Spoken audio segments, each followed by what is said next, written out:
Imagina esto.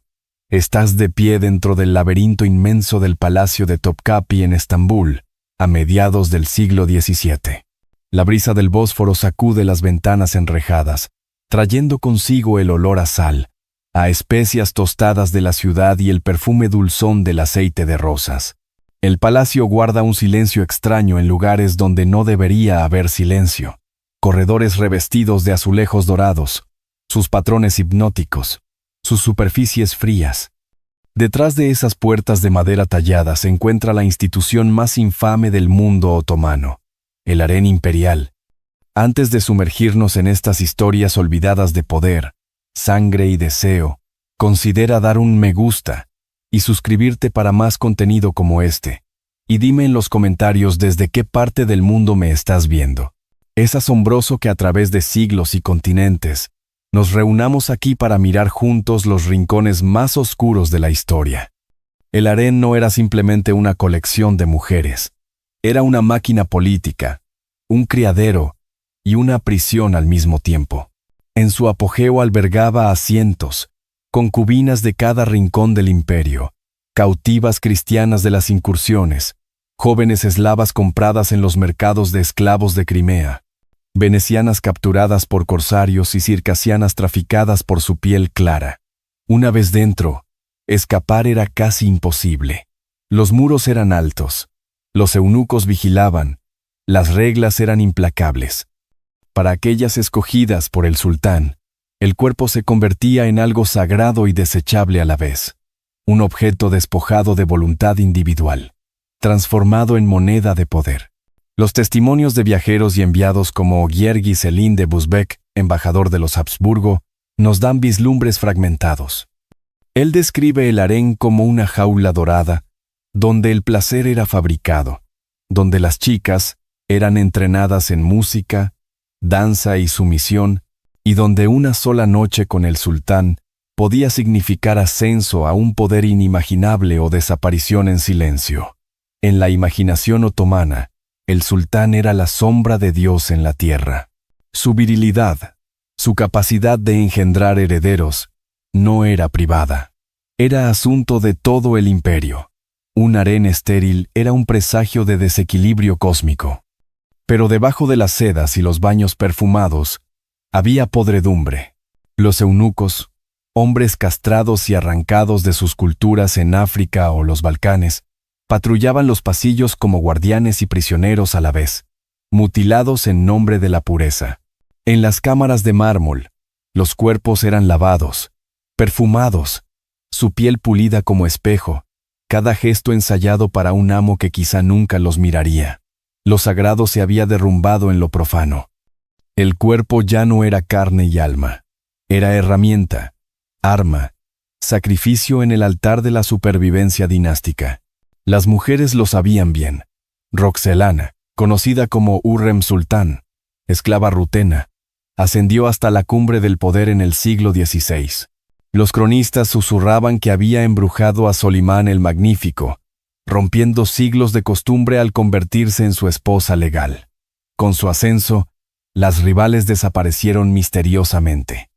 Algunos dicen que fueron ahogadas en el Bósforo, sus cuerpos hundidos al amanecer, lastrados con piedras.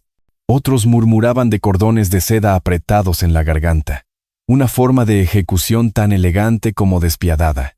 El harén era un lugar donde los celos mataban, donde la belleza era un arma, y donde el favor del sultán era salvación y condena a la vez. El antropólogo llamaría a esto un sistema de contaminación controlada.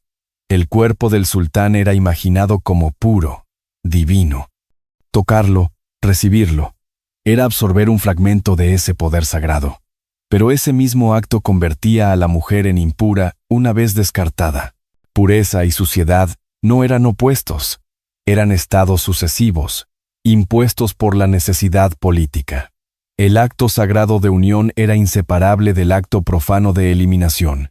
Cada concubina vivía suspendida sobre esa cuchilla invisible. Y entonces llegó Ibrahim I, recordado como Ibrahim el Loco. Su reinado en la década de 1640 arrastró al harén a su capítulo más grotesco.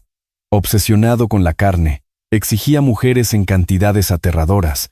Crónicas hablan de más de 200 concubinas a la vez.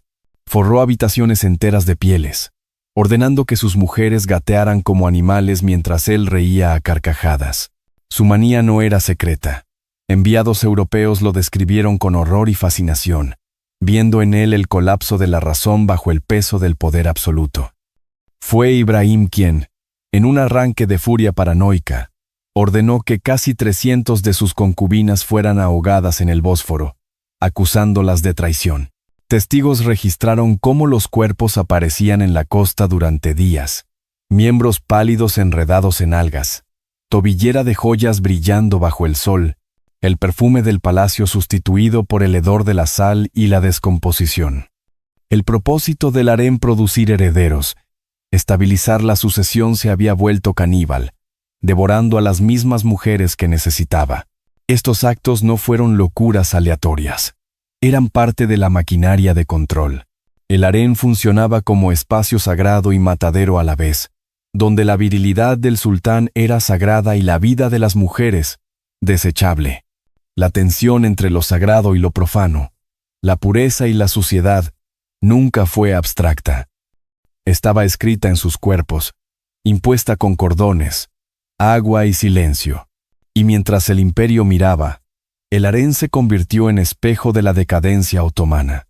Cronistas en Estambul murmuraban que cuando los placeres del sultán se volvían grotescos, cuando los rituales del deseo se transformaban en rituales de horror, el imperio mismo empezaba a pudrirse desde dentro. Los eunucos, antes guardianes de la pureza, se hicieron intermediarios de poder. Las madres de príncipes se convirtieron en hacedoras de reyes. Sangre y deseo se entretejieron en la política, y el destino de un imperio se decidió en cámaras perfumadas donde los gritos eran ahogados por la seda. La historia no termina aquí. Se hunde más, descendiendo hacia las prácticas secretas que fascinaron y repelieron a contemporáneos. Es en estos rituales ocultos donde el placer, la violencia y la política se fundieron que el horror del harén otomano revela su rostro más verdadero. Los pasillos de Topkapı por la noche eran un teatro de susurros. Las linternas de los eunucos proyectaban sombras temblorosas sobre los mosaicos, y las mujeres, con sus rostros pintados y sus cuerpos cubiertos de gasas translúcidas, eran convocadas no como individuos, sino como instrumentos. Cada gesto estaba coreografiado para la mirada del sultán, cada palabra medida. Un error, una risa inoportuna, una mirada mal calculada podían sellar una condena sin retorno. Las obsesiones de Ibrahim marcaban el ritmo. Las crónicas cuentan que exigía mujeres con características específicas: cuerpos gigantescos, cabellos interminables, piel untada en ámbar gris. Elevó a una concubina de gran volumen apodada por los europeos, la elefanta, al rango de favorita, mostrándola con orgullo como si fuera un trofeo viviente. Las mujeres comprendieron entonces que la supervivencia no dependía únicamente de la belleza convencional. Dependía de encarnar las fantasías del sultán, por grotescas que fueran, pero la fantasía nunca era segura. La favorita de hoy podía ser el cadáver de mañana. La ejecución misma estaba ritualizada. Los sordomudos del palacio, entrenados desde la infancia para matar en silencio, entraban de noche en las cámaras femeninas. Nunca pronunciaban palabra. Un grito habría contaminado la pureza del acto. En cambio, colocaban el lazo de seda alrededor del cuello de la víctima con la precisión de sacerdotes oficiando un rito. Después, los cuerpos eran arrastrados por pasajes ocultos hasta el Bósforo. El único testimonio de su destino era el chapoteo sordo al romper la superficie del agua al amanecer. Los enviados europeos, horrorizados y fascinados, describieron esta práctica con detalle helado. El bailío veneciano relató cómo las paredes del palacio parecían devorar mujeres. Sus nombres dejaban de pronunciarse, sus rostros se borraban y solo quedaba el perfume en las almohadas. Para los otomanos, aquello no era asesinato en el sentido moderno, era la purificación de un sistema en el que el cuerpo del sultán era divino, y cualquier sospecha de traición equivalía a contaminación. Qesem Sultan comprendía esta maquinaria mejor que nadie. Nacida Anastasia, Una joven griega tomada como tributo, ascendió de esclava a Valide Sultán, madre de sultanes. Durante décadas dirigió el imperio desde detrás de cortinas. Manejó nombramientos, manipuló alianzas y hasta ordenó ejecuciones dentro del harén. Su genio no estaba en la seducción sino en la estrategia. Convirtió al harén de cámara privada en consejo político, pero su poder se escribió con la sangre de rivales. Para mantenerlo, mandó estrangular concubinas, sofocar príncipes, borrar amenazas. El cordón de seda no era para ella solo instrumento de ejecución, era herramienta de gobierno, un recordatorio constante de que el poder se sostenía con muerte. Sin embargo, ni ella escapó al destino que había tejido. En 1651, su nuera, Turhan Sultan, conspiró contra ella. Una noche, los ejecutores entraron en la cámara de Kesem. Se aferró a las cortinas, arañó las cuerdas, gritó hasta desgarrarse la garganta. Luchó durante minutos, pero la seda apretó inexorablemente. La mujer más poderosa del imperio murió como las concubinas que había condenado, estrangulada en silencio, envuelta en la misma oscuridad perfumada que había gobernado. El antropólogo vería aquí la fusión de lo sagrado y lo profano. El sultán era imaginado como sombra de Dios, el harén como jardín sagrado. Sin embargo, dentro se escenificaba un teatro de suciedad, exceso y podredumbre. El acto sagrado de engendrar herederos se mezclaba con la violencia de descartar cuerpos. La pureza no era inherente, se imponía y se retiraba como maquillaje, dependiendo de la utilidad política de cada mujer. Para Ibrahim, el deseo no podía separarse de la paranoia. Cuanto más se entregaba al placer, más temía la traición. Mandó cubrir sus aposentos con pieles. Obligó a las mujeres a comportarse como bestias y diseñó juegos de humillación. Crónicas europeas lo retratan liberando peces vivos en los baños y obligando a las concubinas a atraparlos con la boca, una escena que convertía la intimidad en espectáculo degradante. Y cuando su paranoia alcanzó el clímax, el harén entero se convirtió en un cementerio. En una sola noche, casi 300 mujeres fueron ahogadas en el Bósforo. Los eunucos obedecieron sin titubear. Ataron muñecas, amordazaron bocas, empujaron cuerpos al agua negra. Durante días, las olas devolvieron cadáveres a las orillas. Los pescadores hallaban cuerpos entrelazados, tobilleras aún brillando bajo el sol, cabellos flotando como algas. El hedor se extendió por la ciudad, un recordatorio imposible de ocultar. El imperio lo interpretó como un signo. En cafés y mezquitas se murmuraba que, cuando el sultán convertía a su harén en fosa común, Alá apartaba su rostro del imperio. Cronistas vieron en los cuerpos flotantes una metáfora del declive. El poder sobre la carne reflejaba la putrefacción del Estado. En esta maquinaria oscura, el cuerpo nunca fue simple carne. Era lienzo de autoridad divina, moneda de supervivencia, campo de batalla entre pureza y contaminación. Las concubinas no eran esposas ni amantes en el sentido humano. Eran ofrendas, consumidas como incienso y luego desechadas como cenizas. Y sin embargo, del mismo sistema brotaba el poder. Las Valides Sultan Roxelana, Kesem, Turhan, manipularon esa estructura para dominar el imperio. Comprendieron que lo sagrado se construía sobre lo profano, que la divinidad del sultán era un cascarón vacío sin sus maniobras. Pero sus victorias también terminaron con cordones y sangre. El harén no fue un simple espacio de deseo. Fue una fábrica de horror, un crisol donde cuerpo y alma se quemaban en nombre de la dinastía. Sus rituales no fueron accidentes de locura. Fueron expresión lógica de un imperio donde lo sagrado no podía separarse de la violencia. Los eunucos de túnica negra que vigilaban el harén eran monumentos vivientes de violencia. Habían sido arrancados de su infancia, a menudo en Sudán o en los Balcanes, vendidos en mercados lejanos y sometidos a una mutilación brutal. La castración, practicada con cuchillas sucias y manos apresuradas, buscaba arrancarles no solo la virilidad, sino la identidad misma. La mayoría moría desangrada o de infección. Los pocos que sobrevivían eran enviados al palacio como guardianes de un mundo al que ya no pertenecían. Dentro del harén, esos hombres sin sexo eran tan temidos como compadecidos. Su andar silencioso hacía crujir las losas. Sus ojos parecían observarlo todo. Eran ellos quienes ejecutaban las órdenes del sultán sin titubeo.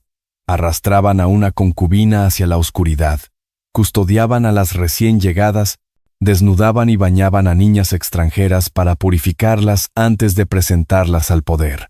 Viajeros venecianos y vieneses, aunque impedidos de entrar, recogieron rumores y testimonios de esclavas escapadas.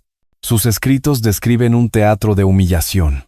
Cuerpos inspeccionados como mercancía, cabellos arrancados, lenguas vigiladas. El eunuco vivía en un limbo. No podía tener familia, hijos ni linaje, y por eso su lealtad quedaba atada al palacio. Pero esa mutilación se convertía en poder. El jefe de los eunucos negros, el Keslara Así, era una de las figuras más temidas del imperio. Administraba las puertas del harén, controlaba la tesorería de las mujeres y hasta influía en la política imperial. Lo que había comenzado como un símbolo de pureza se transformó en un centro de corrupción. El cuerpo mutilado, marcado por la impureza, se convertía en garante de la pureza del sultán. Era la paradoja convertida en sistema. El antropólogo lo llamaría contaminación controlada. Los eunucos eran impuros por definición, pero esa impureza los hacía aptos para custodiar lo sagrado. Eran guardianes de lo que ellos mismos no podían poseer. Su mutilación era el precio de su autoridad, y su autoridad era la herramienta que mantenía intacto el mito de la divinidad del sultán. Las mujeres también vivían en esta lógica contradictoria. La vida en el harén era una escalera cruel. Las recién llegadas eran asemis, aprendices, sometidas a instrucción rígida, música, danza, poesía, etiqueta, obediencia. Quienes lograban destacarse podían convertirse en gozde, las favoritas, y compartir el lecho imperial. Algunas avanzaban a Iqbal, las afortunadas, capaces de dar a luz. El escalón más alto era el de Aseki Sultan, consorte oficial, una posición gloriosa pero frágil. Bastaba un rumor para caer en desgracia. Los cronistas dejaron claro cuán breve era esa gloria. Durante el reinado de Solimán, las rivales de Hurrem Sultán desaparecieron sin explicación. Los enviados venecianos anotaban en sus cartas que aquellas que gozaban ayer del favor hoy no existen más, insinuando ejecuciones discretas.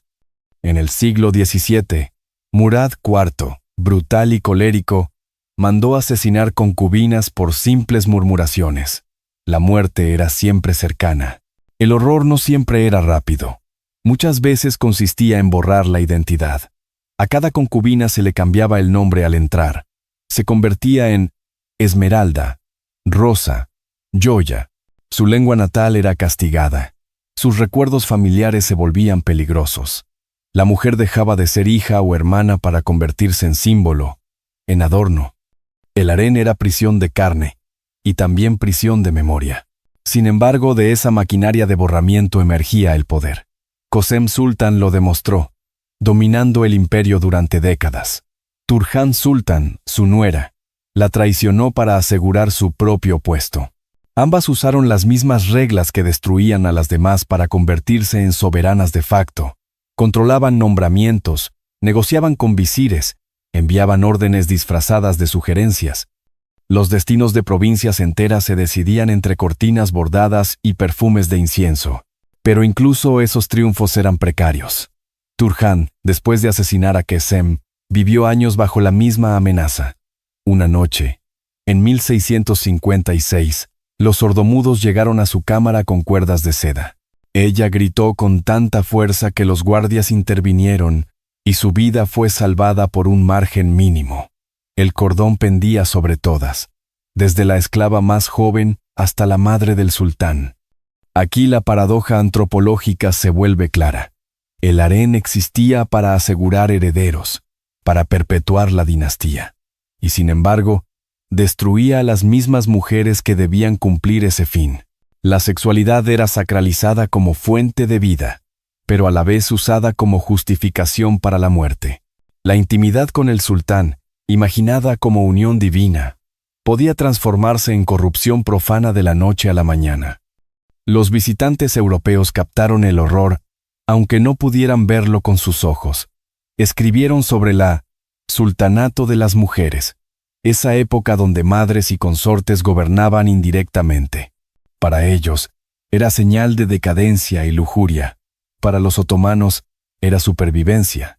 Las mujeres habían aprendido a manejar el único poder disponible, el control sobre el cuerpo del sultán. Y cuando el cuerpo del sultán se degradaba, el imperio lo reflejaba. Los excesos de Ibrahim, las brutalidades de Murad IV, la dependencia de Mehmed IV en su madre, todo se interpretaba como síntoma de un sistema enfermo. Los gritos ahogados detrás de los celosías eran, para muchos, el eco de un imperio devorándose a sí mismo.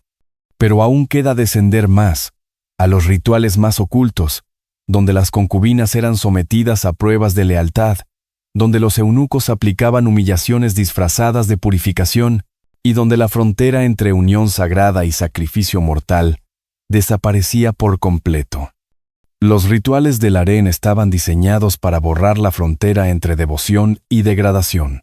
Cada concubina, al ingresar en el palacio, pasaba por lo que los eunucos llamaban purificación. Su cabello era rapado, su piel frotada con piedra pómez hasta sangrar, su cuerpo ungido con aceite de rosas. La ceremonia no buscaba limpiar, sino aniquilar. La muchacha que había llegado desde un pueblo cristiano, eslavo o circasiano, dejaba de existir. Lo que quedaba era una vasija moldeada para el poder. Las que ascendían eran sometidas a pruebas constantes. Crónicas describen cómo eran alineadas frente al sultán, como si fueran ofrendas. Bailaban con precisión ensayada, sus cuerpos convertidos en coreografía, no en expresión. El sultán observaba como un agricultor inspecciona animales, evaluando obediencia, disciplina, sumisión. Un solo error, una sonrisa fuera de lugar, una palabra inapropiada, un movimiento nervioso podía sellar la muerte. Los castigos eran teatrales. Una concubina acusada de traición podía ser despojada de ropas, expuesta ante sus rivales y entregada a los sordomudos del palacio. Otras eran sometidas a humillaciones disfrazadas de pruebas de pureza, obligadas a gatear como bestias, a ser examinadas como mercancía, a soportar inspecciones degradantes. Cada rito servía para reafirmar la lógica central. El sultán era divino, las mujeres eran recipientes, y un recipiente que se agrietaba debía romperse. La muerte también era ritual. El cordón de seda fue escogido por una razón precisa. El acero estaba prohibido en el harén, la sangre contaminaba. La estrangulación, en cambio, no dejaba heridas abiertas. El cadáver podía ser envuelto en seda, perfumado y eliminado como si hubiera dormido para siempre. Así, la violencia se disfrazaba de pureza. Pero bajo el velo aromatizado, el cuello mostraba moretones oscuros, collares invisibles marcados por el poder. El Bósforo era la tumba final. Los pescadores de Scutari contaban cómo, al amanecer, el mar devolvía cuerpos enredados en algas, cabelleras flotando como maleza acuática. Algunas aún llevaban joyas en los tobillos. Los niños de los mercados murmuraban sobre las damas del agua, pero nadie hablaba en voz alta. Acusar al sultán era pedir la muerte. Así, los cadáveres eran enterrados rápido, el agua lavada por las mareas, y el ciclo recomenzaba. Dentro del palacio, la vida se sostenía entre el miedo y la ambición. Las mujeres tejían alianzas en los baños, compraban la complicidad de eunucos con oro, espiaban, envenenaban. El harén era tanto un dormitorio como un campo de batalla político. Una palabra bastaba para destruir a una rival, y las mismas que conspiraban sabían que, en cualquier momento, serían víctimas de la cuerda que habían afilado contra otras. El antropólogo vería aquí un sacrificio estructural. El harén era concebido como el útero del imperio, el espacio donde se garantizaba la continuidad dinástica, pero en la práctica funcionaba como altar de sacrificios. El sultán era el dios, las concubinas sus ofrendas. Cada muerte reafirmaba su dominio, cada humillación renovaba el contrato. El templo y el matadero, eran el mismo lugar. Un viajero inglés, Paul Ricout, lo explicó con crudeza. Describió al sultán como un hombre recluido entre sus mujeres, adorado como un dios y en verdad prisionero tanto como amo. Allí radicaba la paradoja. El harén no deshumanizaba solo a las concubinas, también al propio sultán. La divinidad que proyectaba estaba sostenida por un teatro de sufrimiento que devoraba su humanidad. El costo se reflejaba en la política. Los excesos de Ibrahim drenaron las arcas. Su paranoia destrozó alianzas. Su matanza de concubinas convirtió el palacio en cementerio. Aunque el imperio aún controlaba vastos territorios, su corazón estaba corroído. Los rumores de harenes inundados de cadáveres se filtraban por las calles de Estambul y se convertían en metáforas de decadencia. Y no era un episodio aislado. Las mismas prácticas resurgían una y otra vez. Príncipes estrangulados en sus cunas para evitar disputas sucesorias. Concubinas ahogadas en grupos. Eunucos que, mutilados en nombre de la pureza, amasaban poder corrupto. El sistema seguía avanzando como una máquina de placer y horror que mantenía la fachada del imperio mientras lo devoraba por dentro. El horror del harén no estaba en un sultán loco ni en una mujer ambiciosa. Estaba incrustado en la estructura. El cuerpo humano era materia prima, se exaltaba, se consumía y se descartaba. La pureza era un arma, la contaminación una condena. Y el ciclo nunca se detenía. Hoy, los pasillos del palacio son museos. Los turistas caminan entre vitrinas, admiran azulejos brillantes, huelen incienso. Pero las piedras aún guardan lo que no se exhibe. Si uno se detiene en la orilla del Bósforo al amanecer, puede imaginar la marea trayendo de vuelta lo que el palacio arrojó. Seda enredada en algas, tobilleras como estrellas muertas, rostros pálidos bajo el agua. El imperio se extinguió, pero sus rituales aún susurran en las olas. A finales del siglo XVII, los ecos del harén ya estaban incrustados en la sangre del imperio. Cada ejecución, cada estrangulamiento con cordones de seda, cada cadáver arrojado al Bósforo no era solo un crimen oculto, era una cicatriz en la memoria colectiva de Estambul. Comerciantes murmuraban en los bazares que el corazón del imperio latía y se pudría en las cámaras de Topkapi. Las madres repetían a sus hijas historias de concubinas borradas, advertencias disfrazadas de cuentos. El palacio era a la vez centro sagrado y úlcera secreta. Las consecuencias políticas fueron devastadoras.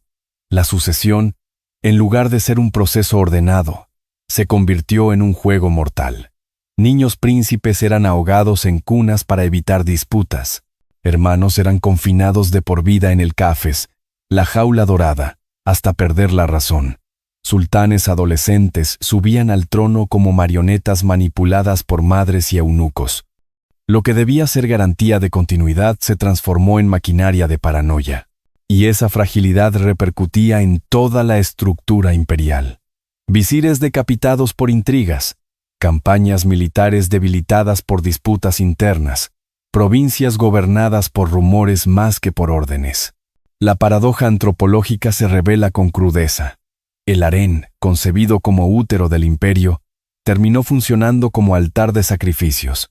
Se suponía que debía dar vida, pero lo que producía era muerte. La unión con el sultán era imaginada como acto divino, pero a menudo concluía en desaparición o ejecución. La pureza, exaltada como virtud, era usada como arma. La impureza, definida arbitrariamente, era sentencia de exterminio. Era un sistema sostenido en la lógica del miedo. Los cronistas europeos que observaron desde afuera captaron el olor a podredumbre. Diplomáticos venecianos escribían cartas en las que describían Estambul como una ciudad rica en mercados pero corroída en política. Los viajeros ingleses relataban que, mientras el imperio aún proyectaba poder con sus ejércitos, en su corazón la disciplina estaba sustituida por decadencia. El harén se convirtió en símbolo, no solo un lugar de placer prohibido, sino metáfora de un estado que devoraba su propia base. Y esas prácticas, lejos de quedarse entre muros, se filtraban en la cultura de la ciudad. Los pescadores conocían las madrugadas del Bósforo como la hora de los cuerpos. Los niños jugaban a La sultana ahogada. El pueblo entero sabía, aunque no lo dijera, que la magnificencia imperial descansaba sobre un cementerio invisible. En los siglos posteriores, el imperio sobrevivió, pero marcado. Historiadores otomanos del XIX, con mirada ya crítica, describieron el 17 como época de corrupción y decadencia. Miraban hacia atrás y señalaban las matanzas del harén, los príncipes estrangulados, las madres intrigantes, como raíces del debilitamiento. Y aunque el imperio logró sostenerse hasta principios del 20, su legitimidad estaba manchada. La imagen del sultán, sombra de Dios en la tierra, quedó asociada a un hombre atrapado en un harén de horror. El mensaje que deja la antropología es escalofriante. Cuando un sistema político convierte cuerpos en recursos, cuando pureza y contaminación se convierten en armas de control, cuando la sexualidad se usa como herramienta de poder, el resultado es autodestrucción. El harén otomano muestra cómo lo sagrado puede edificarse sobre actos profanos, cómo la violencia puede camuflarse como ritual, y cómo un imperio puede pudrirse desde dentro mientras aún parece invencible desde fuera. Hoy, el Palacio de Topkapi es museo. Los turistas recorren los pasillos, se maravillan con las joyas, fotografían los azulejos, pero las piedras guardan silencio solo en apariencia. Si uno cierra los ojos en la cámara del harén, puede casi oír el roce de los cordones de seda, los pasos de los eunucos, el chapoteo de los cuerpos en el agua negra. Las voces no han desaparecido. Están atrapadas en las paredes. La advertencia es clara. Las civilizaciones no se derrumban solo por enemigos externos. Se derrumban cuando sus rituales internos devoran a su propia gente. El harén otomano no es curiosidad del pasado. Es espejo de cómo el poder, cuando convierte a seres humanos en instrumentos, crea un sistema que inevitablemente se consume a sí mismo. Y así, mientras contemplamos las ruinas y paseamos por las salas donde las mujeres soñaron, conspiraron y murieron, deberíamos recordar que la historia no calla. Susurros aún nos llegan. Detrás de cada celosía dorada puede esconderse un cordón. Detrás de cada promesa sagrada, un cuerpo descartado. Detrás de cada imperio, por más glorioso que parezca, siempre existe la maquinaria del horror girando lentamente hacia el colapso.